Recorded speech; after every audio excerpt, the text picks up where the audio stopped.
querer ayudar cuanto antes o lo más rápido posible, a lo mejor no entender que hace falta un proceso de por medio, puede ser un error que se puede cometer, digamos, al ser novato o al empezar a trabajar. Esto pasa sobre todo mucho pasa con los chavales jóvenes, es decir, cuando a lo mejor un padre o una madre decide que es bueno psicólogo para él o que le puede ayudar. Es verdad que hay ciertos momentos en los que si el chico no lo percibe de verdad, que esa ayuda es necesaria, que necesita herramientas, que se va a responsabilizar a trabajar en ese aspecto, porque evidentemente yo en sesión tengo mi trabajo con el deportista o la deportista, pero luego en el día a día yo propongo un trabajo para que realice. Noto mucha diferencia en el sentido de que evidentemente el contexto cambia en función de que el nivel de presión es mucho más alto en el mundo profesional o de alto rendimiento, pues por tema patrocinio, por tema competitividad, premio económico. Si es un deporte de equipo, pues cuando sacamos un contrato y hay que buscar equipo, eso genera presión. Si es un deporte individual, el que tenga más sponsors no te influye. Luego todo el tema de las redes sociales. ¿Qué opinas del tema Vinicius, tío? Esta persona no tiene un psicólogo ahí dentro del Real Madrid. Así que bueno, como psicólogo también te diría que si lo tuviera delante también intentaría pues no jugarle. Es decir, habría que entender un poco el contexto del que viene, cuál es su historia deportiva también y personal, el boom que tiene al llegar a un club como el Real Madrid, donde seguramente tenga todos los medios a su alcance, todas las facilidades del mundo, la presión que genera tener un contrato como el que tiene él. Y el que a lo mejor pues sí que puede que no esté gestionando bien todo eso y pues esos enfrentamientos con el público. A nivel de concentración le cuesta mantener el foco en lo que pasa dentro del terreno de juego y de hecho muchos deportistas acuden a mí o acuden a Psico Invisible, por ejemplo, por este tipo de cosas. Que yo creo que ahí es muy importante que el deportista entienda que lo que quiere conseguir necesita de un trabajo previo, no solamente mental, sino seguramente físico, técnico, táctico e incluso personal en otras áreas de su vida. Cómo vamos a preparar cada competición y cómo vamos a valorar cada competición una vez que está terminada. El miedo a no cumplir las expectativas que se generan, eso quizás es algo muy común y por eso creo que es importante dentro de esa situación primero focalizar sobre qué nos está pasando, por qué no tengo esa confianza, si es por una lesión, si es porque no estoy teniendo rendimiento, y a partir de ahí empezar con pequeños objetivos a trabajar en esa búsqueda de esa confianza, no tanto en ese rendimiento inmediato, ¿no? Sino hay deportistas que trabajan conmigo o que han trabajado conmigo que ellos mismos en cierto momento de la temporada han decidido quitarse las redes sociales. Es decir, han visto que le generan más le perjudica más que le beneficia y han dicho pues me aparto de las redes sociales. Creo que hacemos un consumo de redes sociales demasiado extenso, muchísimas horas los niños hoy en día con las pantallas por delante, muy pendientes a lo que opinan los demás de lo que suben, y creo que eso condiciona mucho a la identidad de una persona, a la confianza, a la autoestima. Esa es la clave. O sea, otra de las cosas que trabajamos mucho en psicología del deporte es el autodiálogo de los deportistas. En esos pequeñitos instantes que no le prestamos atención y son súper importantes para nuestra serenidad, para nuestra tranquilidad y para nuestro bienestar. Al final, estar preparado para lo que nos ocurre ahora, que es lo único que podemos gestionar. Lo que va a pasar dentro de una semana no tenemos el control sobre ello.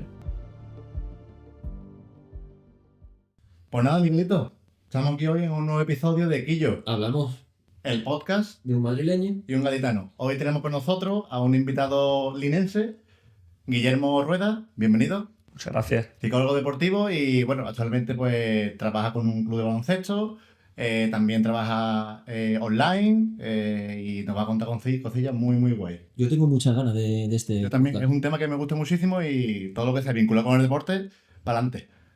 Bueno, pues nada, muchas gracias por invitarme y nada, yo soy Guille, como habéis dicho. Actualmente trabajo como autónomo con diferentes deportistas, diferentes clubes. También trabajo para la empresa de Psico Invisible, una empresa que se dedica a trabajar con deportistas tanto de formación y de base como de alto rendimiento y deportistas profesionales. Y nada, pues desde que empecé a estudiar psicología ya tenía muy claro que me quería enfocar a la psicología del deporte. Fui poco a poco estudiando por mi cuenta, ya que al principio en la universidad pues no hay mucho contenido, no hay mucho material de este tipo hasta el último año, donde está la asignatura de Psicología del Deporte, que es una asignatura, digamos, optativa. Y luego ya a raíz de ahí pues ya me especialicé, saqué el máster y hasta el día de hoy. ¿Siempre tuviste claro que querías estudiar psicología? Pues sí, la verdad que sobre todo conforme iba avanzando, porque es verdad que de pequeño yo era lo típico, yo quería ser policía y en este caso policía científica además. Me gustaba mucho ese mundo Joder, y y qué cambio, ¿no? De policía radical, científica a psicólogo deportivo. radical. Pero como mi vida también ha estado muy cerca, muy ligada al deporte, digamos, pues siempre he practicado baloncesto y he estado compitiendo y tal, pues al final llegó un momento en mi vida, digamos, en el que me di cuenta que la psicología y la mentalidad, la forma de afrontar no solamente el deporte, sino la vida era muy, muy importante y creía que podía ayudar ahí a otras personas o a otros deportistas a diferentes situaciones que podían vivir. Entonces, ya ahí me matriculé en psicología, sabiendo que iba a hacer psicología del deporte y como comentaba, la dificultad al principio es que no hay realmente contenido específico o materias específicas de psicología del deporte, sino que eso te lo tienes que buscar tú por tu cuenta, pues asistiendo a conferencias, haciendo cursos, leyendo diferentes bibliografías que hay, hasta que por fin llegó ya el tercer curso, donde ya empezabas a un poco enfocarte y a tener que pensar más o menos dónde ibas a hacer las prácticas. Ahí en el cuarto curso ya me decido coger la optativa de psicología del deporte y hago las prácticas en Unicaja Baloncesto, donde conozco a Alba López, la psicóloga de Unicaja, que actualmente pues mi compañera de trabajo en Psico Invisible, gracias a que hice las prácticas allí en Unicaja. Ella me propuso poder continuar después con ella trabajando y hasta el día de hoy pues allí estoy encantado. Estás hablando de psicoinvisible, ¿puedes hablarnos un poquito de...? Sí, bueno, Psicoinvisibles bueno, actualmente es un equipo de psicólogos, trabajamos varios psicólogos y sobre todo pues trabajamos en el mundo del deporte, también tanto con clubes como con deportistas y con el objetivo de acompañar al deportista durante la temporada en diferentes situaciones que puede vivir o diferentes situaciones que puede necesitar pues esa ayuda externa y que recurre a nosotros pues por esa demanda concreta o incluso diferentes deportistas jóvenes que buscan ese acompañamiento durante el proceso, desde que son jóvenes hasta que van madurando progresivamente, pues para gestionar un poquito mejor sus emociones, para poder compaginar mejor los estudios y el deporte, o para cualquier situación que pueda ir surgiendo. Eso que dices es importante. Nosotros tenemos un compañero, Aarón, que desde que era juvenil, dijo, ¿no? Que estaba en la cantera Cadete, sí. de la cantera del Málaga de fútbol y Sí. por su mala cabeza terminó fuera siendo un tío que apuntaba a muchas maneras. Entonces, la importancia de la psicología dentro del deporte es que por eso he dicho que me interesa mucho lo que va a decir, porque es que va muy ligado de la mano hoy en día. Pero hoy en día la figura de un psicólogo es importantísima no solamente para el deporte, sino en todos los ámbitos. Que la gente se cree que el psicólogo es como, hostia, tienes que estar loco o se te tiene que ir la cabeza para acudir a un psicólogo. Igual que vas al fisio, vas al dentista, pues al fin y al cabo la mente es lo más importante. Si no tienes eso saludablemente bien, no haces nada. Y yo quería preguntarte algo porque supongo que la psicología desde que tú empezaste hasta ahora no ha sido igual, ha ido evolucionando. ¿Crees que ha habido un cambio significativamente grande desde que tú empezaste hasta la actualidad? Bueno, lo que sí que es cierto es que la psicología poco a poco con el paso de los años se va visibilizando un poco más, ¿no? Es decir, que la gente ya va recurriendo más a ella y no solo recurriendo a la psicología, sino que no tiene tanta vergüenza o tanto pudor al reconocer que una persona va al psicólogo, ¿no? Como tú decías, no es necesario tener un gran problema o tener una patología para ir a un psicólogo. Y en el caso de la psicología deportiva, pues más aún. Es decir, hay madres, por ejemplo, de deportistas jóvenes que recurren a mí o a nuestro o a Psico Invisible con el objetivo de ayudar a que su hijo mejore tanto a nivel educativo como a nivel personal como a nivel deportivo y vaya adquiriendo ciertas capacidades o ciertas herramientas psicológicas pues que le ayuden en su desarrollo. Por tanto, a lo mejor no hay un problema localizado, sino lo que hay es ciertos aspectos donde poder potenciar y donde poder mejorar de cara a lo que ese chico quiere evolucionar en su deporte o en su vida personal. Vale, y desde que tú empezaste a documentarte, como has dicho, en el último año de carrera y antes que ya hacías cursos y tal, desde ese punto hasta el día de hoy, ¿crees que ha habido mucha diferencia en el tema de la psicología deportiva? ¿Cuántos años más o menos desde que tú terminaste hasta que...? Pues desde que hice el máster ahora mismo, si no me equivoco, ahora 4 o 5 años, la carrera pues 4 años previos. Evidentemente yo creo que sí que ha habido evolución, pero sobre todo yo creo que más, no tanto en cómo se gestiona lo que es el proceso para, por ejemplo, ser psicólogo del deporte, sino en cómo se ve la psicología desde fuera. Por todo también yo creo que el tema del COVID dio mucha visibilidad al tema de la ansiedad, el estrés, el estar encerrado en una casa, como que fue un tema del que se habló mucho, la salud mental, y quizás desde entonces sí que se ha empezado a normalizar, entre comillas, más la situación. No sé si la palabra correcta es normalizar, pero sí a visibilizar más el que haya una ayuda externa no tiene por qué suponer un problema o suponer un prejuicio para esa persona, sino que a veces es algo necesario y que todo el mundo le viene bien. ¿Algún consejito que le dieras a alguien que está empezando la carrera o que no ve claro estudiar psicología?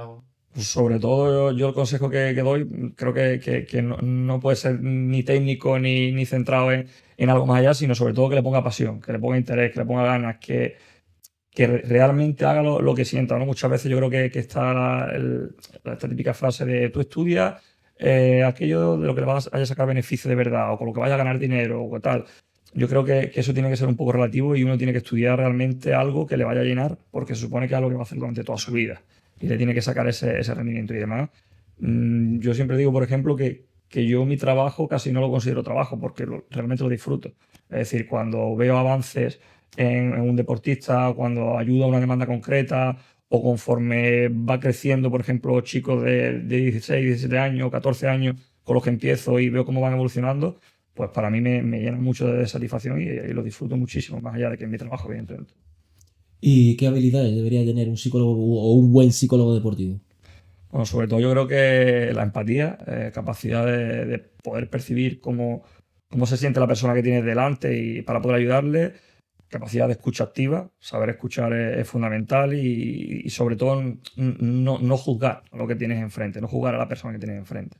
Yo creo que esa es la clave, el ser capaz de ayudarle sin que esa persona se sienta juzgada. Porque más allá del enfoque de la psicología que se puede utilizar, que hay distintos, yo creo que al final la relación terapéutica o ese feeling que tiene el psicólogo con el paciente, el deportista, el cliente, llamémosle como queramos, el feeling que tienen de manera conjunta creo que es Yo fundamental. creo que es lo más importante, tío. Porque yo he escuchado también casos de que no hay esa conexión, porque al fin y al cabo nos movemos por conexión, obviamente. Y si no hay esa conexión con el psicólogo, al fin y al cabo después es como que no puede ayudarte, como por así decirlo, ¿sabes? Tiene que haber esa conexión previa. Claro, pero es que lo que él está contando y lo que tú estás diciendo es cuando ya es en edades, como ha dicho, de 16, 17, incluso un poquito más jóvenes. Pero yo, por ejemplo, yo a él le conozco porque yo empecé a entrenar baloncesto a unos chavales chiquitines de 6 o 7 años y yo entrenaba con su padre.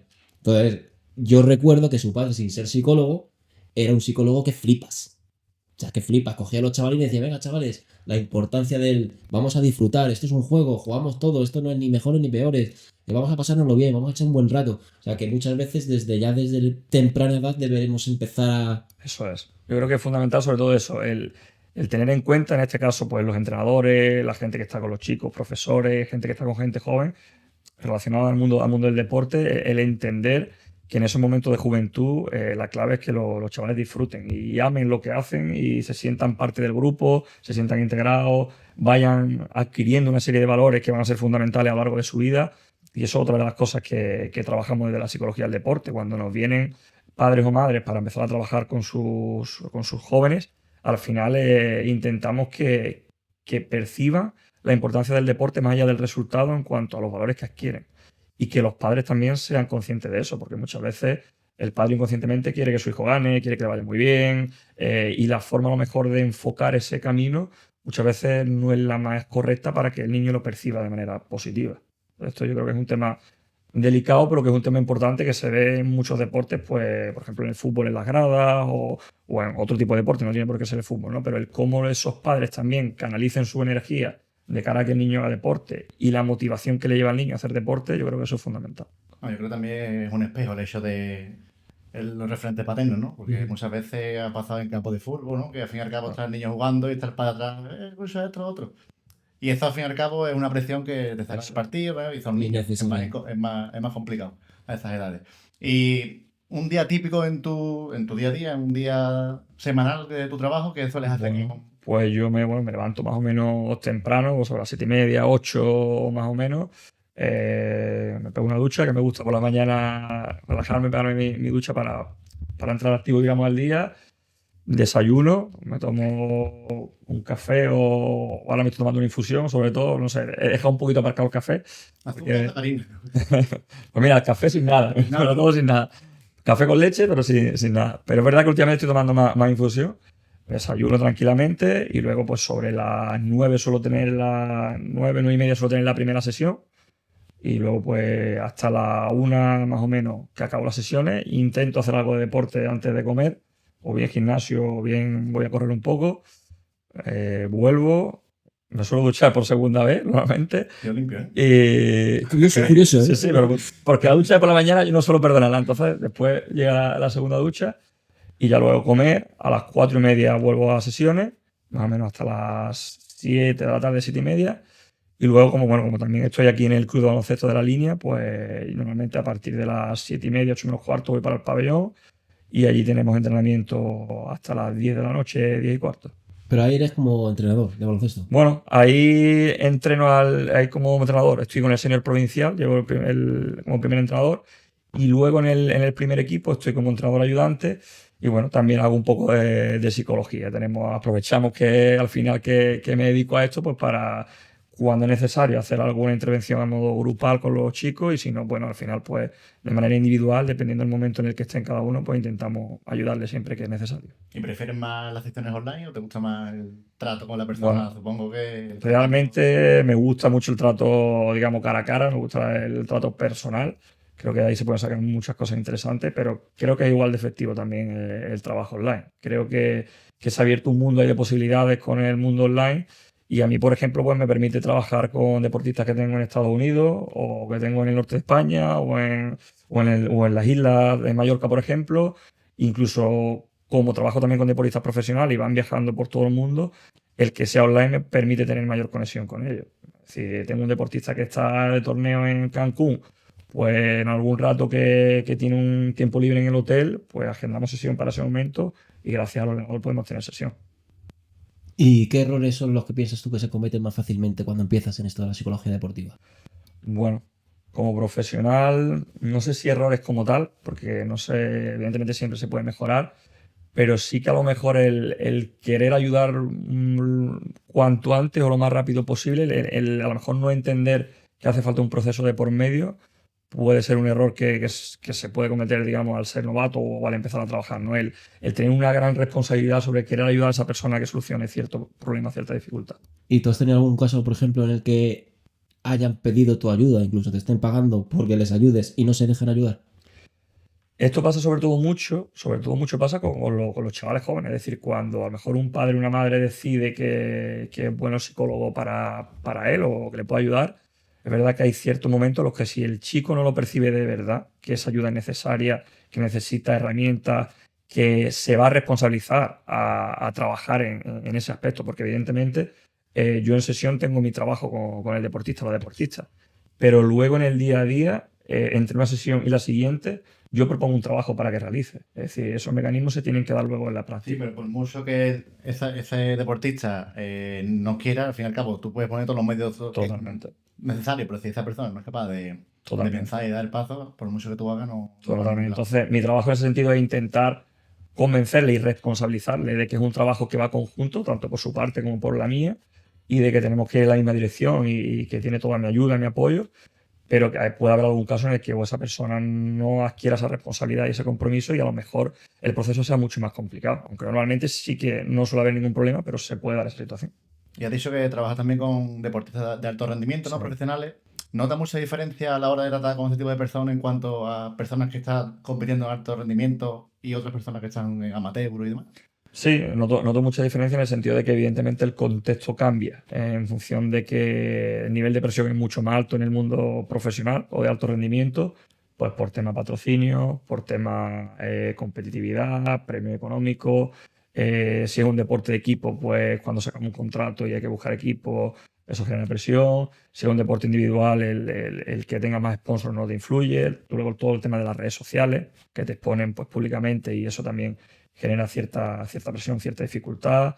El tema de si es un deporte de equipo, si juego más, juego menos, el cómo me afecta tanto a nivel de participación dentro del grupo como a nivel de visibilidad con el exterior, influye. Y luego, en el caso de ser un deportista amateur, por ejemplo, sí que es necesario que, evidentemente, hace falta mucho compromiso porque no es una necesidad como tal. A lo mejor es una mejora de rendimiento en tu hobby. Yo tengo, por ejemplo, trabajo con deportistas que lo hacen como hobby, no lo hacen como profesional y no son niños. Es decir, no es que busquen un alto rendimiento, sino lo hacen por una competición a lo mejor federada, pero a lo mejor se tiran 10 horas trabajando en una oficina y luego tienen que ir a entrenar cuando salen por la noche, entonces el compromiso es mucho mayor.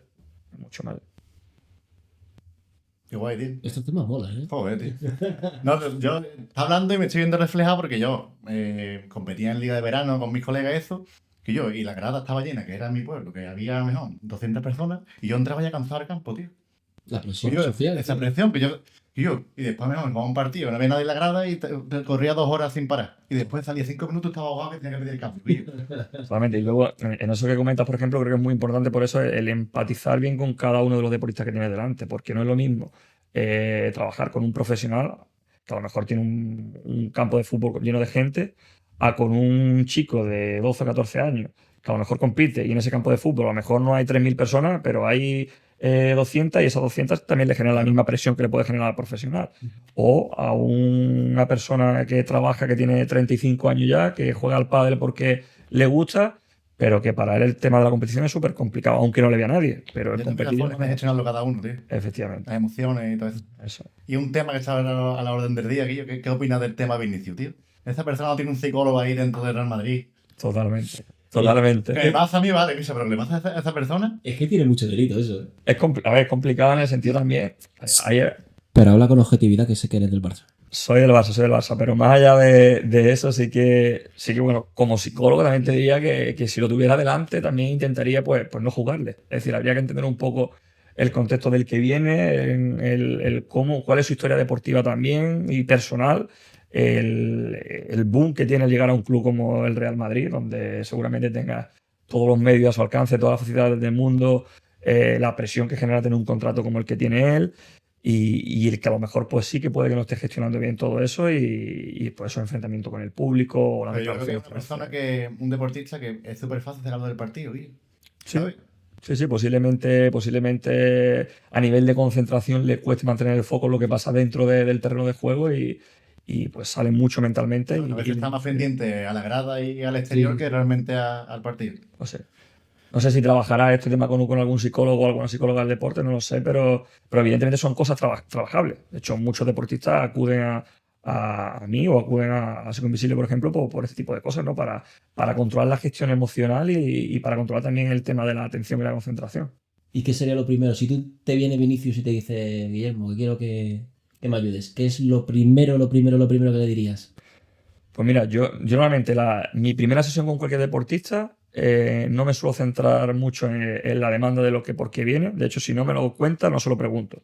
Es decir, intento primero conocerle bien, tanto a nivel personal, pues un poco pues su contexto actual, pues su situación personal a nivel familiar, con quién vive, cómo son esas relaciones, a qué se dedica, si hay algo además del deporte que le genera bienestar o situaciones complicadas que tiene en su entorno. Intento preocuparme un poco por saber su historia personal y su presente personal.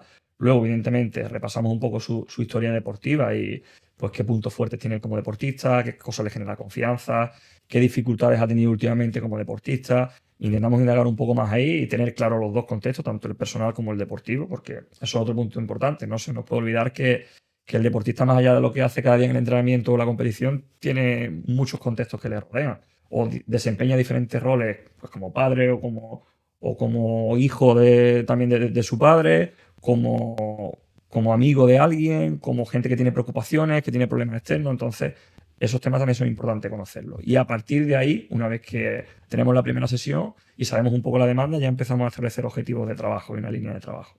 Vale, yo tengo una duda. Por ejemplo, ¿depende del deporte se interacciona a través de vuestras terapias de una manera u otra? ¿O es a nivel general, da igual que sea golfista, futbolista, tenista? ¿O dependiendo del deporte decís, bueno, pues si es futbolista hay que tratar un poco más este tema, si es tenista un poco este tema? Es diferente. Es verdad que las variables psicológicas que se trabajan, muchos deportes las pueden tener en común, pues la atención a la concentración, el tema de la gestión de las emociones, se pueden dar cosas que sean comunes, pero sí que es verdad que es muy importante y por eso yo creo que es fundamental que el psicólogo del deporte tenga un muy buen conocimiento de ese deporte específico con el que trabaja. Porque al final hay que adaptar todo el trabajo psicológico que se propone a situaciones del juego, sobre todo cuando son cosas o cuando son demandas que vienen dadas por situaciones propiciadas por el propio juego. Entonces ahí, pues no es lo mismo, por ejemplo, trabajar con un deportista individual que con un deportista de un deporte de equipo, porque se van a dar otras circunstancias en un deporte de equipo. O no es lo mismo trabajar con un golfista que, por ejemplo, su interacción, digamos, total en el deporte, en acciones, a lo mejor es de 1 hora, pero una partida de golf dura 4 horas y media, 5 horas. Entonces, con un golfista, por ejemplo, habría que trabajar mucho esos espacios libres de tiempo, ese camino de un hoyo hacia otro hoyo, el cambiar el chip desde que estoy fuera de la bola a mí ponerme encima de la bola para golpear. Y eso, por ejemplo, no tiene nada que ver con lo que vive un futbolista en un terreno de juego. Entonces, adaptar el trabajo a cada deporte es fundamental. Yo es que, por ejemplo, a mí me hablas de psicología deportiva, o sea, la primera cara que se me viene a la cara es Rafa Nadal, tío. O sea, y me llama mucho la atención cómo ese chaval desde pequeño, yo no sé si habrá tenido ayuda profesional o era su tío, no sé, pero la manera en la que ese chaval encara los partidos, bueno, encaraba los partidos, en su día a día, el no buscar excusas, el querer ser mejor cada día, o sea, eso se trabaja también, tío, como un drive, como cualquier cosa, eso. Totalmente, totalmente. Yo creo que el caso de Rafa Nadal es un caso muy mediático, pues por lo que ha supuesto la figura de su figura, no solo para el tenis, sino para el deporte español y para el deporte mundial. Y en el caso de Rafa, yo creo que lo que hay claramente marcado es una identidad deportiva. Es decir, él tiene muy, muy claro los valores que le definen, tiene muy, muy claro las capacidades que tiene dentro de la pista. Igual que yo creo que también es muy importante que tiene muy, muy claro pues, las pequeñas debilidades que puede tener o las situaciones complicadas que se le van presentando. Entonces, a partir de aceptar esas situaciones, él es capaz de enfocarse en lo que depende de él para ir buscando soluciones durante el camino. Pues cuando viene una lesión, cuando viene una derrota inesperada, cuando vienen situaciones complicadas, pues tiene muy, muy clara su identidad y sigue trabajando en esa superación de obstáculos y formando su temporada y su camino.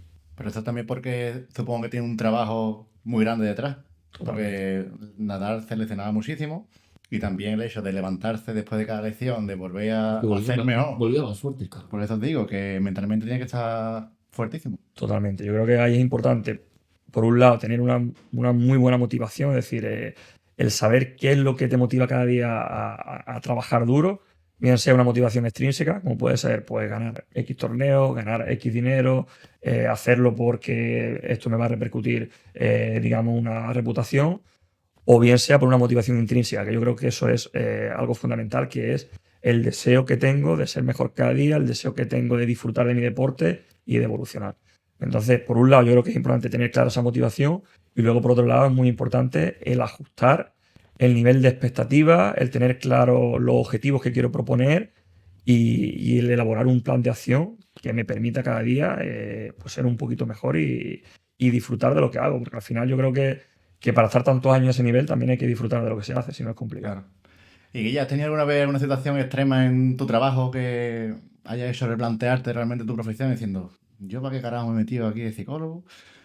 Que lo aguante otro. La verdad que en principio no, porque ya te digo, sí que es verdad que me he encontrado con situaciones complicadas, pues desde un caso reciente que he tenido de un deportista que tenía un objetivo muy, muy claro y muy importante en este año y por desgracia, pues 2 semanas antes de ese objetivo se lesiona y pues cambian todos los planes y aunque esa lesión no la sufra yo, pero el formar parte de su equipo, el ver el sacrificio que pone cada día tanto él como su equipo, el ver lo importante que era para él ese objetivo, pues evidentemente a mí también me influye en el sentido de ¿por qué ahora? ¿No? ¿Por qué llega esta lesión ahora? Pero bueno, igual que se lo transmito a él, igual que lo trabajo con él, al final son situaciones que se nos presentan en la vida y que lo que tenemos que hacer lo antes posible es aceptarlas, es intentar que ese tramo donde aparece la lesión me sirva para trabajar otros aspectos que a lo mejor durante la temporada no tengo tiempo de hacerlo y sobre todo de trabajar en mí, en fortalecerme y en poner otros objetivos que me permitan volver a sentirme importante con mi deporte y a seguir creciendo. Siempre hay una nueva oportunidad y tengo que trabajar para estar preparado para esa oportunidad. O sea, ¿Y cómo se gestiona también el hecho este también de motivar a una persona que realmente a lo mejor se ve que la ha perdido todo, que estaba súper motivado, que está cerca de un objetivo y en 2 semanas antes? Totalmente. Bueno, en ese caso lo primero es aceptar y ser claro y rotundo. Esto ya no está. Es decir, este objetivo ya no forma parte de nuestro camino. Ahora mismo, en el punto en el que estamos, esto ya no forma parte de nuestro objetivo. A partir de ahí, sabiendo que esto no está, qué objetivos nos podemos proponer ahora. Claro, es como establecer otro objetivo. Eso es, tanto objetivos personales a nivel de ese momento, esa recuperación de la lesión, como de vista al futuro, qué otras cosas hay que nos ilusionen cuando volvamos, a qué nos podemos enganchar para trabajar y volver. Yo esto, por ejemplo, lo trabajo como una especie de escalera y ponemos un objetivo al final de la escalera, un objetivo importante por el que queremos pelear, y luego lo vamos, digamos, desgranando en pequeños objetivos hasta objetivos a corto plazo, desde corto plazo hasta el medio, hasta el largo. Y de esa forma, pues el tener siempre una pequeña motivación por la que ir subiendo esa escalera e ir peleando hasta llegar a esa meta final, que es ese día del objetivo importante. ¿Y alguna vez te ha tocado trabajar con algún atleta que está en el final de su carrera? Pues mira, de momento no he trabajado con atletas en el que están en el final. Trabajo con deportistas ya que están en una madurez importante, no, pero no por edad, sino porque a lo mejor están en un momento muy bueno, o ellos reconocen que están en un momento muy bueno. Y en ese nivel de madurez alto sí que trabajo con deportistas. Pero en los años que llevo, en estos años que llevo trabajando en la psicología del deporte, no se me ha dado la circunstancia de trabajar, por ejemplo, una retirada. Sí que a nivel profesional no, a nivel, digamos, de deportista de alto rendimiento, sí que sí es cierto que tuvimos que tomar decisiones con un deportista para dejar de competir a tan alto nivel. Por tema laboral, por tema personal, por tema de circunstancias, sí que tuvimos que tomar decisiones y reducir su carga de competición e incluso no afrontar competiciones de ese alto nivel. Eso sí que lo he trabajado con deportistas. ¿Y alguna vez has pensado, una pregunta un poquito cabrona, pero bueno, no, ¿alguna vez has pensado, que obviamente todo el mundo tenemos nuestros puntos fuertes, debilidades y demás, ¿alguna vez has pensado que podría haber aconsejado o ayudado mejor a esa persona, o tú después pensando y diciendo, pues no tenía que haber dicho esto, pues debería de haber tirado por este lado? Bueno, sí que es cierto que al final uno va analizando un poco el trabajo que realiza con los diferentes deportistas, los diferentes clubes con los que trabaja, ¿no? Y sí que es verdad que hay momentos en los que tú puedes pensar, podía haber llevado la intervención por este lado, o podía haber propuesto en este momento esta otra herramienta o este otro ejercicio, o deberíamos haber focalizado sobre este objetivo. Pero eso ya no lo hago tanto con un deportista con el que a lo mejor no estoy trabajando ya, sino que lo hago con los deportistas con los que voy trabajando. Es decir, intento siempre ser crítico e ir valorando el trabajo que vamos teniendo, que vamos llevando en el plan de acción que ejecutamos, y ir evaluando ese plan de acción conforme va avanzando el proceso con ese deporte. Pero realmente solamente sabe que te has equivocado tú, ¿no? Es decir, la otra persona no está en tu cabeza diciendo, oye, pues lo podría haber hecho de esta forma, ¿no? Claro. Al final tampoco lo consideraría como error No, como tal, sino como que a lo mejor hay otros caminos que a lo mejor en ese momento digo, pues creo que le podía haber venido mejor esto. Entonces, pues evidentemente sí, siempre intentamos valorar y buscar las mejores soluciones, y al final también te digo que no trabajo igual hoy que hace 3 años o hace 4 años. Yo creo que la experiencia siempre nos va dando un plus y nos va haciendo pulir ciertos detalles y afrontar las situaciones de una manera pues, de una forma muy diferente, mucho más diferente a como se hacía antes. Y con este ejemplo que acabas de poner, por ejemplo, o sea, cuando haces una intervención, o sea, ¿cuál es el nivel de exigencia? ¿Dónde pones tú el límite que dices, es que si me paso de este límite ya es como un abuso en teoría de... ¿Cómo marcas tú ahí el límite para decir, hasta aquí sí, y creo que hasta este punto le puedo ayudar? Si le meto más caña, más presión, se me rompe. Vale. Aquí va mucho enfocado, y yo creo que aquí es muy clave entender qué objetivos tiene ese deportista. Es decir, yo creo que te refieres a qué nivel de presión o de exigencia le pueden meter a un deportista, ¿no? Yo creo que ahí la clave es que ese nivel de presión se lo meta él mismo. Es decir, yo no le meto presión a un deportista que viene a trabajar conmigo, pero sí que quiero saber su nivel de ambición para saber en qué línea trabajamos. A ver si está acorde con lo que quiere conseguir. Efectivamente. Y porque yo creo que ahí es muy importante que el deportista entienda que lo que quiere conseguir necesita de un trabajo previo, no solamente mental, sino seguramente físico, técnico, táctico e incluso personal en otras áreas de su vida.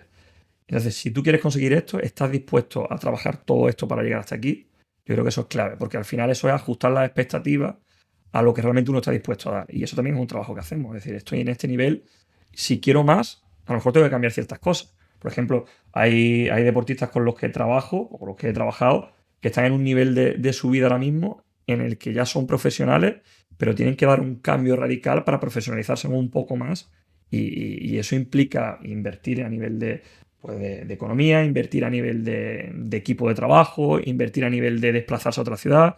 Pues estoy dispuesto a todo lo que conlleva eso, o incluso a dejar de lado cosas que hasta ahora me hacían sentir bien, por intentar cumplir mi sueño de ser profesional de este deporte o por intentar subir mi nivel de rendimiento. Pues eso también se trabaja, evidentemente. Y Guille, también creo que tienes que trabajar tú la presión a la hora de estar tratando con un deportista porque puedes pensar, Guillo, su carrera, digamos, depende de la fortaleza mental con la que el jugador o jugadora esté trabajando, ¿no? Entonces, también creo que puede tener esa presión que diga, Guillo, depende de mí realmente para que esta persona pues mejore o no mejore o pueda llegar al objetivo que hemos propuesto. Sí, bueno, se puede percibir a veces así, ¿no? Como que hay una parte de responsabilidad en el trabajo que ese deportista realiza luego, pero sí que también es importante el que dentro de esa responsabilidad que puede existir no haya una dependencia como tal. Es decir, que lo que ese deportista haga no tiene por qué depender siempre del trabajo que haga conmigo, sino que al final es un trocito que ponemos cada uno del equipo que estamos, pues en mi lado desde el apartado mental, el preparador físico desde que esté a punto físicamente, el fisioterapeuta de recuperarle, el entrenador de lo técnico, pero al final es el deportista el que tiene todas las herramientas, digamos, y esa responsabilidad y esa exigencia para llevar a cabo su trabajo. Evidentemente, yo cuando un deportista veo que le salen las cosas muy bien, me alegro una barbaridad porque creo que el trabajo pues, es productivo, pero no me alegro porque consiga éxito en el rendimiento de su deporte solamente, sino que me alegro si el trabajo que hemos preparado está bien ejecutado, aunque a lo mejor no consigas éxito en ese día. Porque a veces puede pasar. El trabajo está bien ejecutado, tú puedes hacer un buen partido, pero puedes salir del partido perdiendo. Y reconocer ese éxito en el proceso, yo creo que es la clave para que un deportista también tenga una buena mentalidad. En que todo no se base siempre en el resultado, aunque entendemos que en el mundo profesional eso es importante. Eso que has dicho tú, me acuerdo yo que Bielsa lo dijo una vez, no sé si era entrenando al Atlético o en la selección de Argentina o de Uruguay, no me acuerdo, pero dijo eso, que estábamos como muy acostumbrados a la expectativa de me lo he trabajado como nadie, voy a ganar, y cuando no gano me frustro, me entran los miedos, me entran los tembleques y todo lo que he hecho no vale para nada. Es como, no, tío, o sea, eso hoy en día, por ejemplo, está a la orden del día o... Yo creo que es muy importante, tanto en el mundo profesional, porque al final los deportistas tienen una exigencia muy alta porque el resultado siempre sea positivo, porque evidentemente le lleva un mejor rendimiento en cuanto a ganancias de dinero, de contratos, de mejora en su sector, y eso siempre es importante, el rendir para conseguir el máximo nivel. Y yo trabajo con ellos también para eso, para que lleguen ahí. Pero creo claro, que ¿de qué manera tú le eso dices es. a esa persona que en teoría ha fracasado por el resultado, pero Eso tú es. ves que ha hecho un trabajo, dices, hostia, es que ha hecho un trabajazo, aún así ha fracasado, ¿cómo yo intervengo con este chaval ahora, o chavala, para decirle que vamos, que está en la línea, vamos para adelante? Claro. También tiene que ver el proceso, ¿no? De haber llegado hasta ahí, ¿no? Eso es, yo sobre todo cuando trabajo con ellos, desde esa primera sesión que hemos hablado anteriormente y cuando inicio ya el plan de trabajo con los deportistas, yo una de las cosas que hago al principio es que empezar a trabajar cómo vamos a preparar cada competición y cómo vamos a valorar cada competición una vez que está terminado. Entonces digamos que ya creo una buena base y unos buenos hábitos para que ellos aprendan a valorar la competición más allá del resultado final, es decir, del marcador. En un partido de fútbol he quedado 3-1 ganando, o en un partido de pádel he perdido 6-2, 6-5, o en un partido de golf he acabado con una partida de golf, he acabado más 2 por encima del par del campo. Pues más allá de esos números, intento que ellos aprendan a hacer un análisis mucho más complejo y un análisis mucho más detallado de cómo me he sentido yo durante ese proceso de la competición, qué aspectos positivos puedo sacar de refuerzo de esa competición, qué cosas creo que puedo mejorar. Y cuando digo qué cosas, intento que no sean muchísimas las que saquemos, sino que nos centremos en una o dos que nos permita trabajar con el foco puesto en ellas de cara a las próximas semanas. Y sobre todo que valoremos tanto a nivel técnico como táctico, como a nivel de actitud y a nivel de mentalidad, pues cómo ha ido ese proceso, no tanto cómo ha terminado el proceso. Entonces, más allá de eso, esto te permite, cuando hay un buen trabajo detrás, que cuando acaba una competición en el que no has conseguido los resultados esperados en ese día, tú puedes analizar si esos resultados no se han conseguido porque has trabajado mal o porque realmente había un adversario que lo hacía mejor que tú, pero el trabajo era bueno y tienes que seguir en esa línea. Entonces yo creo que eso es importante tanto en el mundo profesional por ese lado como en el mundo de los jóvenes deportistas, porque creo que es importante que empiecen a concienciarse de la importancia del proceso, del presente, del día a día, del trabajo, y que eso es lo que les va a llevar a las metas futuras y a poder obtener un éxito el día de mañana. Claro, es que eso muchas veces es como lo visible. Como no se ve, parece que no se ha trabajado.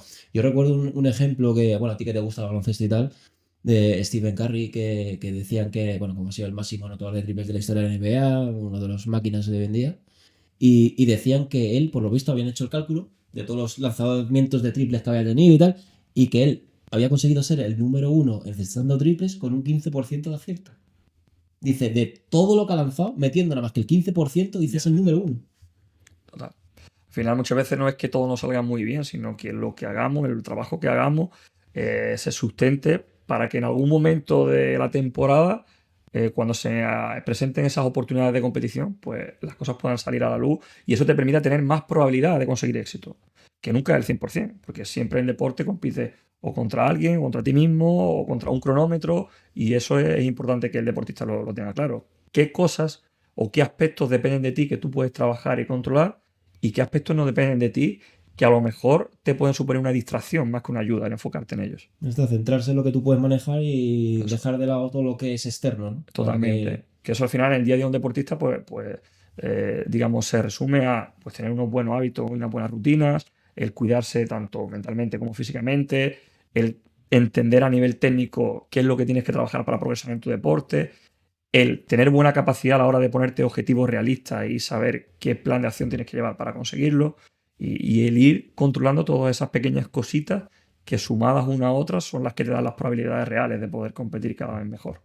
¿Tienes algún caso que nos puedas decir que tú digas, hostia, sorprendente en el hecho de cómo influye la psicología en el cambio del destino de un atleta, por ejemplo? O de cualquier deportista, no hace falta que sea... Totalmente, tengo casos sobre todo de reconocerme que esto al final es lo que más llena del trabajo de la profesión, ¿no? El que te escriban después por ejemplo, haber conseguido un éxito o un campeonato importante y que te reconozcan ese trabajo, que te digan, hostia, esto también es gracias a ti, que desde que estamos trabajando he mejorado en este punto, que me siento mucho más seguro, con más confianza, que he conseguido pues dejar atrás algunos fantasmas que tenía y que me impedían estar centrado a la hora de competir o incluso ya no solo en aspectos relacionados con la propia competición, sino el que un deportista te diga, ostras, desde que estamos trabajando me siento mucho más tranquilo en mi día a día, he conseguido sentirme más ordenado, le hablo mejor a mi pareja y convivimos mejor en el día a día, eso me hace estar más tranquilo el día de la competición.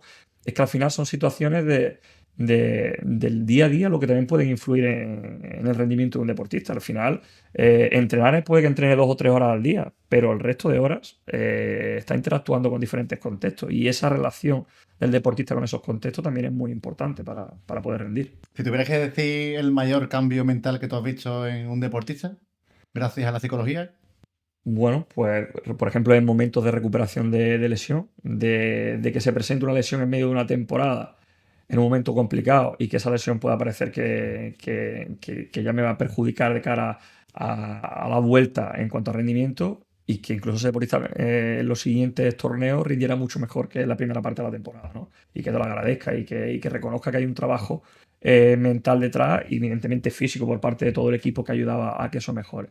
Eso, por ejemplo, o que un deportista consiga entender y ser consciente de que hay cosas que a lo mejor en meses atrás o años atrás no ha gestionado de la mejor manera posible y cambiando esa gestión pues le ha ayudado a rendir mejor y a sentirse mejor con su entorno.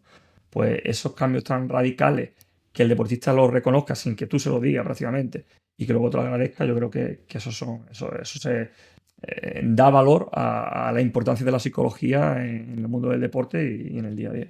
¿crees que la fama y el éxito puede ser uno de los aspectos más importantes que el deportista tiene que gestionar a la hora de la salud mental y Sí. demás? Yo creo que sobre todo el cambio que puede producir a un deportista de a lo mejor no ser tan reconocido Yo creo que públicamente. el salto también, ¿no? De a lo mejor ser una persona no Normal. reconocida y en cuestión de meses decir, escúchame, Yo creo que aquí hay varios factores. Por un lado está el factor de competición puramente dicho, ¿no? Que puede ser la diferencia de nivel que a lo mejor había en cuanto a lo que hacía antes con lo que hace ahora, por lo que puede suponer fichar por un equipo importante o ascender en una liga o competir en una competición de mayor nivel. Entonces, asimilar ese cambio yo creo que es importante en cuanto a rendimiento deportivo, digamos. Otro aspecto importante yo creo que es la magnitud de ese cambio a nivel social o a nivel de lo que rodea ese cambio a nivel de redes sociales, prensa, público, cuando evidentemente hay una magnitud grande de por medio, o incluso que haya un representante, un agente de por medio. Cuando un deportista empieza a trabajar con un agente, se da el cambio al mundo del profesionalismo y tiene un agente, ya eso te puede generar cierta presión. Hay una presión, de ahí hay un interés externo. Y luego también yo creo que es importante que dentro de esos cambios de nivel o de magnitud en cuanto a rendimiento y en cuanto a contexto, ¿cómo afecta eso en mi personalidad? Es decir, en mi día a día con la gente que me rodea, en mi día a día con mis rutinas, ¿produce grandes cambios? Y si los produce, ¿cómo lo gestiono yo? Si soy capaz de asimilarlo, ¿no? Porque eso sí que hay que trabajar. Bueno, y en tu carrera profesional como psicólogo, ¿has tenido la sensación alguna vez de que hayas visto que hay un denominador común en torno al miedo en los deportistas, ya sea una lesión, a no saber gestionar bien ese nuevo éxito social, redes sociales, como has dicho, o alguien que haya recaído, por ejemplo, se ha lesionado del cruzado 6 meses, vuelve, juega, se vuelve a lesionar? O sea, algún miedo que digas, esto es muy importante tratar mucho más allá de lo técnico, de lo físico. Primero solucionamos esto. Yo creo que sobre todo es muy importante la confianza, trabajar la confianza. Yo creo que cuando un deportista se lesiona o cuando tiene una mala racha, al final el principal problema es la pérdida de confianza que él mismo tiene sobre sí mismo, pero también el miedo a que otras personas de su entorno no confíen en ese rendimiento, bien sea su entrenador, bien sea su familia, bien sea representante, bien sea cualquier persona que pueda estar en su círculo. Entonces, el miedo a no cumplir las expectativas que se generan, eso quizás es algo muy, muy, muy común. Y por eso creo que es importante dentro de esa situación, primero focalizar sobre qué nos está pasando, por qué no tengo esa confianza, si es por una lesión, si es porque no estoy teniendo rendimiento, y a partir de ahí empezar con pequeños objetivos a trabajar en esa búsqueda de esa confianza, no tanto en ese rendimiento inmediato. Yo creo que cuando queremos conseguir ese objetivo inmediato es cuando cometemos el error, porque eso puede llevar a más frustración si no lo consigo. Entonces primero tenemos que fortalecer esa autoestima, ganar seguridad y a partir de ahí poder ir creciendo en base a los objetivos que nos vamos proponiendo. Y confiar en el proceso que has dicho tú antes, ¿no? Totalmente. Yo creo que es muy, muy importante el proceso y sobre todo dentro de ese proceso el tener muy, muy clara la identidad que tienes tú como deportista. Es decir, una vez que sales al terreno de juego, ¿cómo quieres verte tú ahí y cómo quieres que te perciba el resto? Porque un delantero, por ejemplo, puede que su característica principal sea marcar goles de cara al público, pero evidentemente no va a depender siempre de ti poder marcar un gol. Cristiano Ronaldo, ¿tú cómo le ves? Bueno, últimamente, los últimos años de la carrera no le estoy siguiendo mucho desde que está No, fuera pero como personaje, su psicología, su manera de entrenarse, de Bueno, cuidarse, de... Cristiano Ronaldo, lo que está clarísimo es que tiene una seguridad absoluta en su trabajo. Es decir, él confía mucho en su Yo rendimiento. confío mucho en él. Yo creo que tiene una Claro. autoestima Eso es. brutal, claro. Eso es. Confía mucho en él mismo, pero también porque es un tipo que eso que hablábamos antes, de esos pequeños aspectos que dependen de uno mismo, pues los controla a la perfección. Él se cuida físicamente más que nadie, entrena pues muchísimo. Desde pequeño ha tenido muy, muy claro que quería ser el número uno y evidentemente desconociendo muchas cosas de él, pero sí se ve que hay una identidad clara como deportista, que es un poco lo que te estaba explicando. El marcar un gol o no, hay veces que no depende de ti, pero el mostrarte con un nivel alto de intensidad en el terreno de juego sí depende de ti, el ir agresivo a los choques sí depende de ti, el recomponerte ante un error depende de ti, es decir, el fallar una ocasión de gol y ir rápido a defender, eso sí depende de uno mismo. Entonces, el controlar esos pequeños factores que tú puedes controlar y el intentar poner el foco ahí, yo creo que es lo que determina realmente que la presión no esté tanto en estoy marcando goles o no, sino en estoy trabajando como debo o no. Yo creo que esa responsabilidad también la debe adquirir el deportista, si está trabajando como él debe o como él puede en ese momento. Y el trabajar también el hecho de que no dejarte influir por el exterior, que a muchos deportistas les pasa eso también. Te influye más lo que puede decir la gente externa al público a realmente cómo se sienta. Totalmente. Yo, amigos, conocidos, futbolistas y demás, y estaban pendientes que yo al Twitter a ver qué han puesto de mí hoy, a ver, y contestándole y yo, vamos a ver. Eso es. Yo creo que eres una persona importante, estás ahí por algo, ¿no? Y Eso. no te puede influir lo que una persona ajena que ni conozca te diga. Totalmente. Yo creo que eso es clave y por eso es importante que cada deportista tenga muy, muy claro los valores que le define y que aporta él a su equipo y al mismo en su rendimiento. Entonces, no me influye tanto lo que me vean de fuera porque yo sé lo que he hecho en el campo ese día. Entonces, eso es fundamental. Y para trabajar la confianza es necesario eso. Incluso también es necesario saber aceptar que no estoy en un buen momento ahora mismo y que a lo mejor no me puedo pedir el 100% de mis posibilidades. A lo mejor ahora mismo tengo que empezar a pedirme un 60 o un 70% y definir qué va a ser ese 60 o 70% y una vez que está bien definido, focalizarme en eso cuando estoy compitiendo. No focalizarme en otras cosas que a lo mejor ahora mismo no puedo dar. Yo creo que también he pensado, perdón, que creo que también ha pasado con el caso de Mbappé, que al principio cuando lo fichó en Madrid es la estrella, todo el mundo va ahí jugando para él, y al principio como empezó con el Madrid, que no daba ni un pase bien. Y ahora pues yo creo que gracias a la confianza, Totalmente. marcando goles, objetivos a corto plazo, pues hoy lo vemos como es el bicharraco. Y como ha dicho Manu antes, hablando de que si Mbappé, de si Vinicius al principio, que es muy fácil sacarlo del partido, ¿tú piensas que hay veces en la cual a un deportista hay que anularle las redes sociales para evitarle que piense en eso cuando se le ve débil en ese aspecto? Pues mira, ¿Habéis tenido algún caso así parecido? en ese sentido, y incluso no solamente porque yo lo haya recomendado, sino hay deportistas que trabajan conmigo o que han trabajado conmigo que ellos mismos en cierto momento de la temporada han decidido quitarse las redes sociales. Es decir, han visto que le generan más, le perjudica más que le beneficia y han dicho, pues me aparto de las redes sociales. Que yo de hecho creo que, no sé si apartarse es la solución, en este caso creo que fue de una forma muy acertada el tomar esta decisión, pero sí que creo que el uso de las redes sociales es muy importante. No solamente en profesionales, sino ahora, por ejemplo, en los deportistas más jóvenes o gente que incluso no hace deporte. Creo que hacemos un consumo de redes sociales demasiado extenso. Muchísimas horas los niños hoy en día con las pantallas por delante, muy pendientes a lo que opinan los demás de lo que suben. Y creo que eso condiciona mucho a la identidad de una persona, a la confianza, a la autoestima. Y creo que no beneficia nada. Creo que hay que saber entender qué personas realmente son las que me importa su opinión, qué personas realmente ejercen influencia sobre mí y cuándo una influencia es positiva y es negativa. Y en ese sentido yo creo que el reducir el consumo de redes es fundamental por este motivo. También es fundamental porque creo que nos quita mucho tiempo para otras cosas. Creo que muchas veces nos ponemos muchos objetivos a lo largo del día y siempre tenemos la sensación de que no está siendo suficiente, de que no tenemos tiempo para alcanzarlo. Pero muchas veces que ese tiempo no está bien gestionado, que es otra de las cosas que trabajo con los deportistas, la gestión del tiempo. Cómo organizo mi día, qué cosas son prioridades para mí en mi día a día, qué cosas me distraen y cómo tengo que empezar a canalizar todo ese tiempo.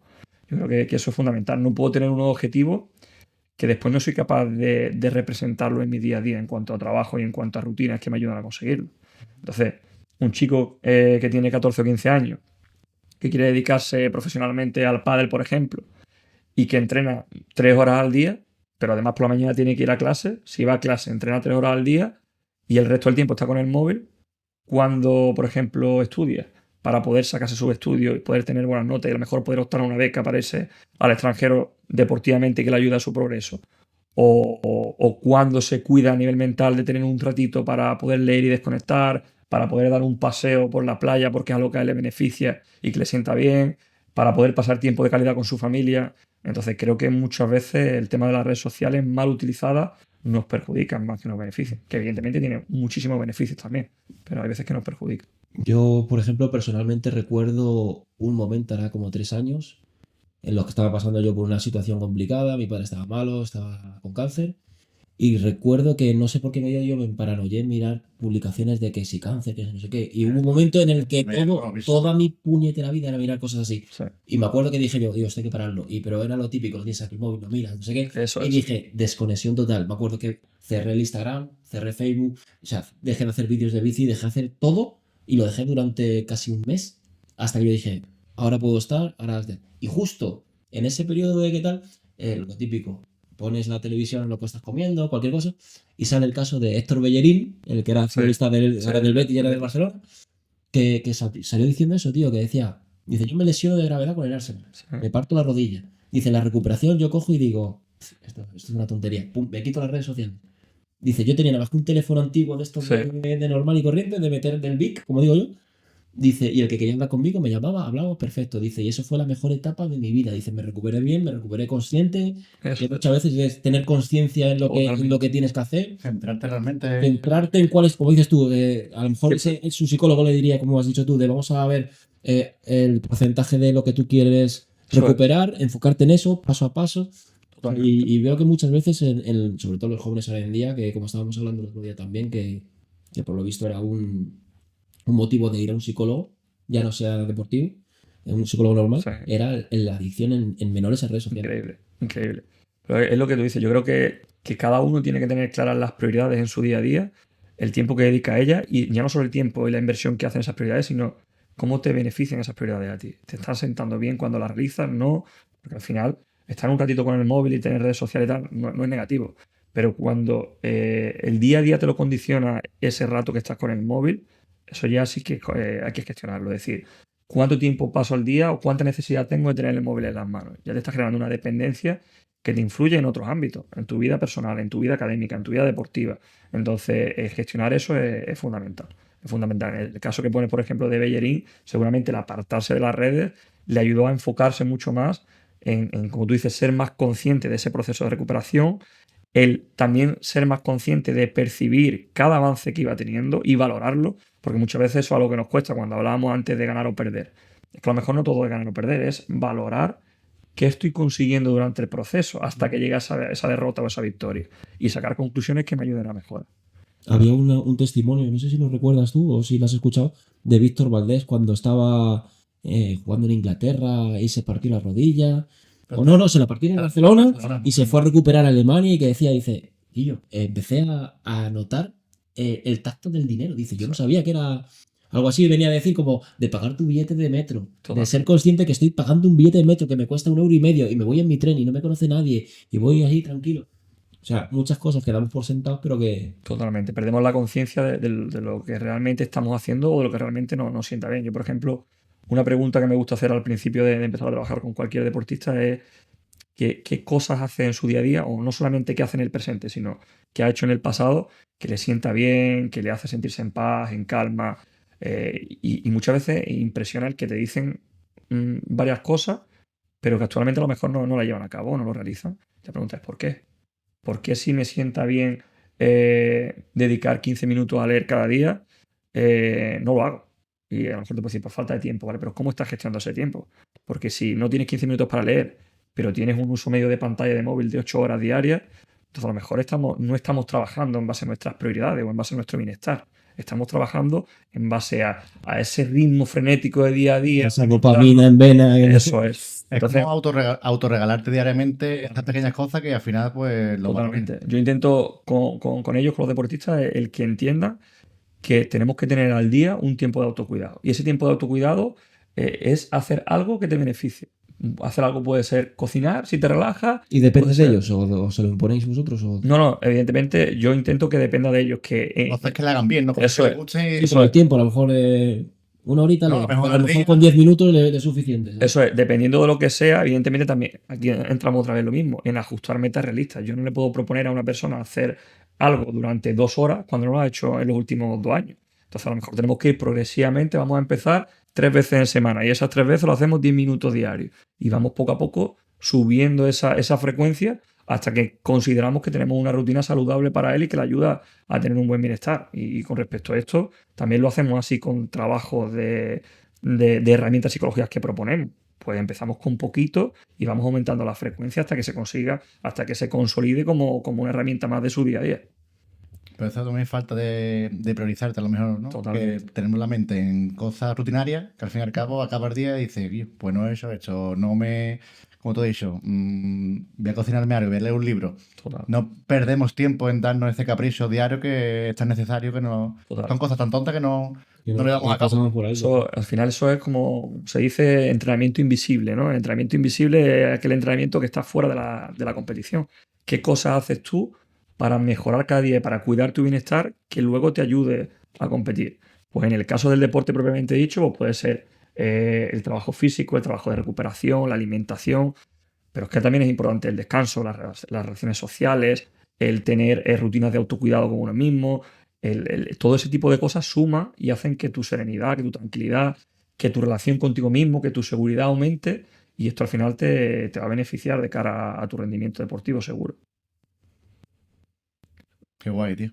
De verdad. A mí estos temas que me encantan. Al final yo creo que en este mundo tan frenético en el que vivimos es necesario a veces parar al final del día y decir, ser consciente de qué he hecho hoy y sobre todo si lo que he hecho lo he vivido con plenitud, podía haber dedicado un ratito a hacer otra cosa que me apetecía más, he gestionado bien el tiempo e intentar ir poco a poco siendo conscientes de lo que hacemos. Muchas veces estamos lavándonos los dientes, pensando lo que tenemos que hacer después y escuchando una música de fondo. Tenemos muchos estímulos, Vamos a pero no aprovechar ese disfrutamos momento, ¿no? de ningún Vamos a- estímulo, totalmente. Pero eso que está muy de moda ahora es mindfulness, la atención plena, que es fantástico, pero que eso no es solamente ponerme a hacer ejercicios de respiración o de meditación, sino la atención plena está en el día a día.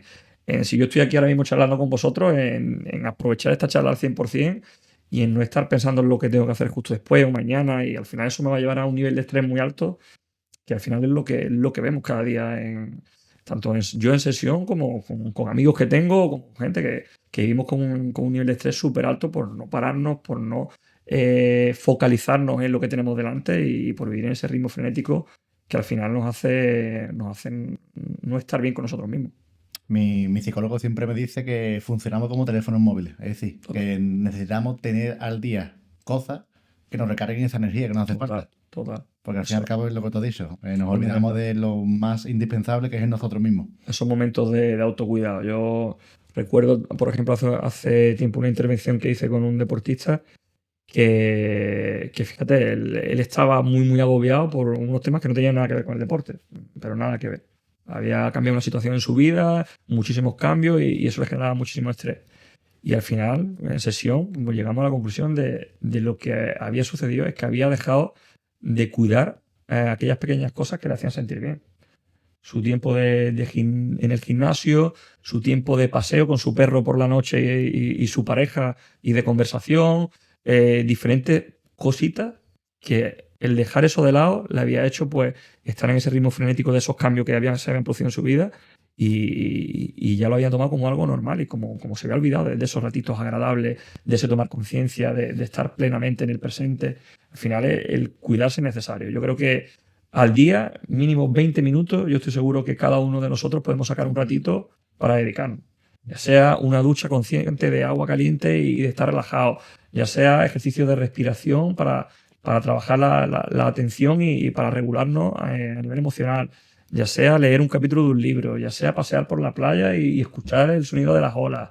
Creo que hay muchas cosas que podemos hacer que, como tú dices, recargan esa energía y que son necesarias, porque además son hábitos saludables para nosotros. Apúntalo, Miguel Pisa. Yo lo tengo Todos los todo- días- lo tengo todo grabado. Todos los días, 10-15 minutos para ti. Totalmente. Y te hablas a ti mismo. Con mucho, Porque me lo merezco. con mucho cariño. Bueno, y eso es fundamental, el cómo nos hablamos. Ahora que has dicho lo de te hablas a ti mismo, Sí, por yo eso. creo que esa es la clave. O sea, otra de las cosas que trabajamos mucho en psicología del deporte es el autodiálogo de los deportistas. El cómo durante el juego se van hablando, se van percibiendo y también el lenguaje corporal, incluso el cómo se expresan en esos momentos. Esos son aspectos que trabajamos y que se trabajan en el deporte, pero es que creo que también son fundamentales en nuestro día a día. Cuando tenemos una situación estresante, ¿cómo me hablo en esa situación estresante? ¿Me estoy ayudando, me estoy comprendiendo, me estoy aceptando? ¿O estoy cargado de negatividad, no me comprendo, me exijo cuando a lo mejor no puedo exigirme más? ¿Cómo tengo esa relación conmigo mismo? Yo creo que eso es fundamental. ¿Tú sabes dónde he aprendido yo a hablar conmigo mismo? ¿Dónde? Yendo yo solo a la bici, digo, Fundamental.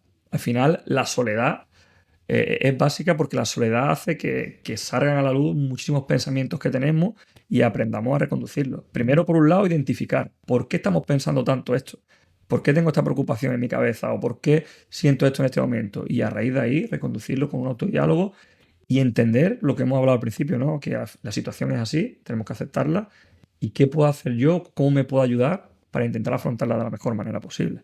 Entonces, creo que a veces nos falta ser un poco más compasivos con nosotros mismos y sobre todo entender que, bueno, que al final todo es un proceso en el que evidentemente va a haber dificultades. Yo cuando trabajo con mis deportistas siempre les digo que esto no es Mr. Wonderful, que esto no, a partir de ahora todo va a salir perfecto. No, van a venir dificultades, pero lo importante es que ante esas dificultades estemos preparados, que tengamos herramientas. ¿Cómo lo para abordarlas. afrontas? Exactamente. Que al fin y al cabo eres psicólogo deportivo, pero también tiene que erradicar el problema en Totalmente. Hay la otros contextos. infancia, otros contextos que no Eso solamente en el Por- ámbito deportivo. Por eso intento en la primera sesión que tengo con ellos el entender un poco pues a nivel personal cómo están y a nivel familiar qué situación tienen y a nivel de relaciones sociales, porque evidentemente eso va a influir en su día a día y por tanto también en su rendimiento.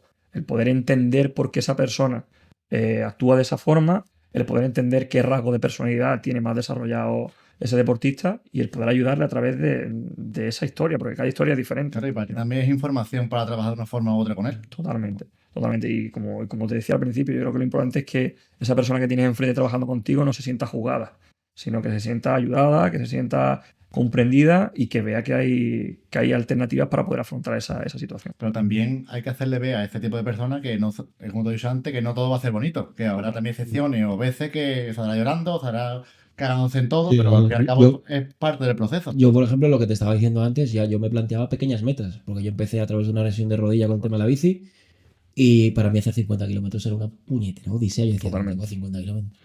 Y decir, ostras, venga, se puede un poquito más, un poquito más. No, de un día para otro no te voy a hacer 300, Eso es. pero hoy voy a intentar llegar a 100. Y lo que dices, las conversaciones que tienes con uno mismo cuando tú estás solo, cuando estás ahí enfocado en tu paranoia, como dices, ¿por qué pienso en esto? Pues quizá por esto. Venga, lo acepto. ¿Qué puedo hacer? ¿Qué habilidades y qué recursos tengo que la vida me está dando para solucionarlo? Para adelante. Y de un día hace 100, otro día hace 150. Ah, Un día llegas a 200 y dices, y yo he llegado a 200, qué guapo. Y otro día dices, quiero 300. Y dices, no estás preparado. totalmente. Y llega el punto que dices, voy por 280 y me voy a morir. El pararse, el decir, no puedo, el aceptar que decir, venga, no estaba preparado para este momento, pero no me rindo. Sigo el día de mañana, lo intento otra vez para 300. Y el pasito, y el pasito, y el pasito. Hasta llegar. Y algo que trabajo yo mucho aquí, creo que es muy importante también, es la escritura. Es decir, Eso no lo dice mucha gente que viene aquí. El tema de escribir tus metas y... totalmente. Escribir tus pensamientos y- Eso es. Por un lado, en cuanto a meta, elaborar digamos, tu plan de acción. Pues, como te decía, de ese objetivo grande que tengo, voy a intentar, digamos, descomponerlo en otras metas más pequeñitas. Luego ahí, esas metas, de qué factores van a depender y cómo las voy a ir trabajando. Eso por un lado. Pero luego también creo que es importante escribir en el sentido de, yo trabajo pues a veces diarios de competición, diarios de entrenamientos o incluso diarios de emociones y sensaciones, de cómo yo he percibido mi día de hoy. Y escribir cómo me he sentido en el día de hoy. Y por qué actúo de esta manera. Y muchas veces cuando escribimos al final del día y tomamos conciencia de lo que realmente ha pasado, yo puedo empezar a cambiar cosas, porque estoy siendo consciente. Y sobre todo cuando hay un trabajo continuo de esa escritura, de ese diario, ¿no? Como yo trabajo con los deportistas, diarios de entrenamiento, por ejemplo, eso me ayuda también a ver ese proceso. Es decir, la importancia del proceso radica en que eso esté registrado y en que el deportista no es que tú le digas que está progresando, Claro. es que Él mismo lo puede ver. él Está recurre a ese plasmado trabajo. que cualquier cosa, Guillo. Vete a tu diario y eso. Totalmente. Y en el mundo profesional me he encontrado incluso con deportistas que es muy, muy curioso, que además de hacer ese trabajo conmigo, que hacemos un trabajo por ejemplo, de diario y de poder entender cómo ha ido los entrenamientos, cómo ha ido el día a día, de valorar qué cosas sacamos de ese día a día, también han analizado o tienen registrado pues toda la carga de entrenamientos, todo tal. Entonces es muy bonito cuando acaba la temporada el sacar esos datos y ver todo lo que ese chico o esa chica ha trabajado y que diga, ostras, es que todo esto que dependía de mí lo he podido hacer. Y esto me ha llevado a conseguir esto, esto y esto. Y a lo mejor esto no, pero porque a lo mejor pues no se ha dado porque había otro rival que era más complicado o porque a lo mejor necesito invertir un poquito más aún de esfuerzo. Entonces ya hay un argumento, una base sólida que cuando eso está, al final tu cabeza no está en he ganado o he perdido, está en he hecho todo lo posible o no. ¿He sido quien yo quería ser durante el proceso, sí o no? Vale, ¿qué cosas tengo que mejorar para seguir creciendo? Entonces ese registro nos ayuda a tomar conciencia y luego a poder elaborar un plan que puede ser evaluable y revisable durante el proceso. Qué bueno. Entonces se puede decir que es lo que más valora de tu trabajo y lo que más te gusta, ¿no? El hecho de ver que al final de temporada se ha conseguido unos objetivos, Eso es, que también es gratificante, hombre. Totalmente. Ver el proceso tanto a nivel de resultado, de rendimiento, pues lo que ha conseguido o no lo que ha conseguido, y sobre todo a nivel personal, que siempre suelen sacar los deportistas muchas conclusiones del trabajo y te dicen lo que le ayudan, más allá de la meta que quieren conseguir, sino a encontrarse bien con ellos mismos. Yo siempre digo que un deportista, o yo considero que un psicólogo del deporte no solamente tiene que ayudar al rendimiento del deportista, sino también a su bienestar. Yo creo que es fundamental. De hecho, hemos hablado de algunos casos de deportistas que han tenido dificultades, digamos, psicológicas. Se me viene al caso, por ejemplo, Andrés Iniesta, que su peor momento o su peor momento que él comenta a nivel público sucede cuando lo ha ganado todo. Cuando está en su prime, a tope. Totalmente. Entonces, pues al final hay algo personal que no está yendo como debe ir. En su caso, si no me equivoco, creo que fue la muerte de Daniel Jarque, de un amigo suyo, que jugaba en el Español. Y entonces, pues que un deportista, una persona cuando avanzas sobre el proceso, te reconozca que en eso que no estaba tan a gusto, en eso que no lo hacía estar bien, ha mejorado, más allá de que consiga o no sus objetivos deportivos, yo creo que a mí me llena casi más que rinda mejor o peor. Entonces yo creo que al final la base es ayudar a esa persona a que encuentre su bienestar y evidentemente cuanto más bienestar haya, más rendimiento habrá. Crear una buena base. A Totalmente. partir de ahí ya tirar para arriba. Totalmente. Eso se consigue con buenos hábitos, se consigue aceptando lo que somos ahora y entendiendo qué cosas debemos de modificar para llegar a ser lo que queremos ser en alguna fase de esos objetivos que nos hemos propuesto. Y siendo consciente de que quiero cambiar. Eso es Que clave. nadie banda por ti. Eso es clave. Eso es clave. Al final, también, cuando llega la sesión, yo digo, esto es una responsabilidad que tenemos ¿Estás dispuesta a cambiar? los ¿no? dos y evidentemente requiere de un compromiso diario. Al final no es voy a sesión, trabajamos y nos vemos en 2 semanas, por ejemplo. No es voy a sesión, trabajamos y me comprometo a que cada día voy a llevar a la práctica lo que hemos visto hoy en la sesión. Porque supongo que tú también mandarás como tareas Efectivamente, diarias efectivamente. hasta la próxima. Yo creo que es fundamental el tener, digamos, con ese compromiso a la persona con tareas que además no solamente le ayudan a comprometerse y a generar hábitos, sino que además le ayuda a ver su evolución, porque cuanto más la aplica, más va a ver el proceso. Yo creo que eso es fundamental. Entonces yo intento que salgan de sesión con esa herramienta, que la puedan llevar a cabo. El próximo día la revisamos y la seguimos trabajando o cambiamos a otras herramientas que nos pueden seguir ayudando. Pues nada, Miguel. Vamos a ir culminando. A la pregunta clave. Una pregunta del que ya hablamos, es una pregunta. Vale. Miedo me da. No. Normal. Pero Cuéntame. nos sorprende la respuesta que nos dan los invitados, tío, porque tú te esperas una cosa, Y es un giro total. te la lanzo, ¿vale? Si tuvieras que elegir a una persona para tomarte un último café, esa persona no hace falta que esté viva. Puede ser una persona que no esté aquí con nosotros, pero ¿a quién elegirías? Complicada, porque se me vienen a la cabeza diferentes ámbitos. Por eso. Pero mira, hay una persona que además, esto siempre lo he comentado con algún amigo o siempre, incluso con la gente de mi familia, hay una persona con la que sí que me tomaría un café porque creo que podría salir de ahí una conversación muy productiva por experiencia de vida, por circunstancias, y es Dani Martín, el cantante. Es un tipo que me gusta su música y tal, pero más allá de su música, a mí me transmite mucho por las diferentes fases que ha pasado su vida, él también más o menos lo ha ido haciendo público. Pues yo creo que con él sí que me tomaría un café y creo que podrían salir reflexiones de ahí muy, muy chulas y bueno, ojalá se pudiera dar algún día porque es una persona que me gustaría además poder tener esa oportunidad. Pues nada, Dani Martínez, estás invitado aquí.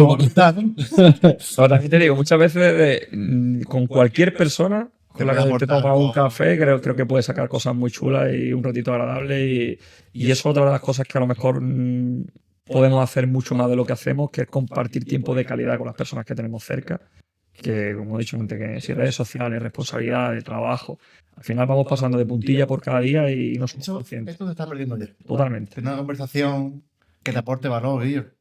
Que estés aquí. Que tú salgas aquí diciendo, ¿verdad? Es que aprendí una pila de cosas ahora mismo que... Y es lo que buscamos aquí.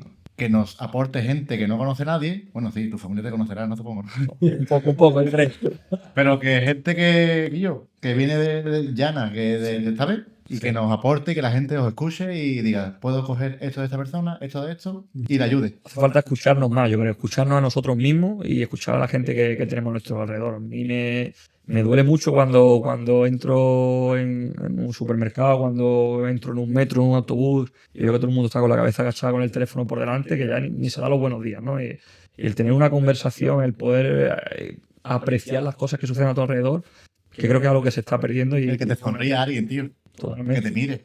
Es que ya está, estas cosas tan. Al final, Eso lo decía Leiva, el cantante, que se están perdiendo esos momentitos de paz, de decir con uno mismo, ¿qué hago aquí? Claro. ¿Qué estoy haciendo? Y a lo mejor está en la cola de un médico esperando que le llamen porque tiene tos, ¿sabes? Total, yo creo que al final estamos acostumbrados como a estar siempre ocupados y al final nosotros también tenemos que tener tiempo para nosotros mismos, para cuidarnos, para disfrutar y para ser responsables de lo que estamos haciendo en nuestro día a día, para poner el foco en el presente y no tenerlo tanto en lo que pasará mañana o en lo que pasó ayer, sino ahora qué puedo hacer para sentirme un poco mejor o para que la tarea que estoy haciendo la pueda hacer de la mejor manera posible.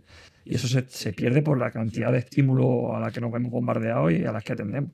Al final nos hemos convertido en personas multitareas cuando realmente somos potencialmente habilidosos en centrarnos en lo que tenemos Es que delante. también esto es importante, tío, que la mayoría de las personas están más preocupadas por lo que pueda pasar mañana o planes de futuro que no controlamos, Total, más que en el día a día, tío. total. Que a mí también me pasa, ¿eh? Entonces, sí, es algo que Estoy nos, trabajando en ello para mejorar ese tipo de cosas, pero es verdad que nos algo que nos preocupamos pasa a más por lo todos. que va a pasar mañana, por lo que pueda venir, que realmente está aprovechando este momento. Que Es un problema de atención también. También redirigir el foco de atención a, si hablamos de propósito, hablamos de meta, hablamos de tal, está muy bien el tener esa meta, yo creo que es fundamental, hay que tener metas, pero creo que también hay que saber apreciar de lo que hago ahora, en qué estoy invirtiendo que me acerque a esa meta y si de verdad lo hago 100% focalizado. Y sobre todo, si ahora mismo no toca hacer nada relacionado con esa meta, mi foco no tiene que estar puesto ahí, tiene que estar puesto en lo que tengo delante. Entonces, pues en una simple comida con los familiares, yo no puedo estar pensando en que por la tarde voy a trabajar, tengo que estar pensando en que tengo que disfrutar de ese momento. Tengo que aprovechar para estar con mi hermana, que a lo mejor no la veo hasta dentro de 5 días. Tengo que aprovechar en saborear la comida que me estoy comiendo y disfrutarla porque me encanta comer. En esos pequeñitos instantes que no le prestamos atención y son súper importantes para nuestra serenidad, para nuestra tranquilidad y para nuestro bienestar. Al final, estar preparado para lo que nos ocurre ahora, que es lo único que podemos gestionar. Lo que va a pasar dentro de una semana no tenemos el control sobre ello. Así es, tío. Pues ha sido un placer tenerte aquí, Guillermo, de verdad. La verdad es que me voy enriquecido, me voy con unas cantidades de ideas nuevas que me las he apuntado a mí también. Y de aquí se van cogiendo cositas que también te las vas adaptando a ti mismo y te No, vas. no, totalmente, mejorando. totalmente. Así que para todos vosotros, cualquier tipo de duda, cualquier tipo de aclaración, en comentarios lo dejáis, suscribiros, que es gratis. Díselo tú, díselo Es tú. gratis, Guillo, un clic ya. Un clic y ya está, compartirlo con quien os dé la gana. Y nada, nos vemos en otra ocasión. Muchas gracias, Guillermo. Gracias, Guillermo, de verdad. Gracias, Nos vemos en- gracias a vosotros, sobre todo por invitarme, por dar un poquito de espacio a la psicología, en este caso a la psicología del deporte, y sobre todo porque hemos hecho un ratito muy agradable, que es de lo que se trataba. Pues sí. Menos psicoinvisible, ahora es psicovisible. Un poquito más Un visible. poquito más Un visible. poquito más visible. Nada, gracias. Pues nos vemos en la siguiente desde Quillo, Hablamos. el podcast de un madrileño. Y un gaditano.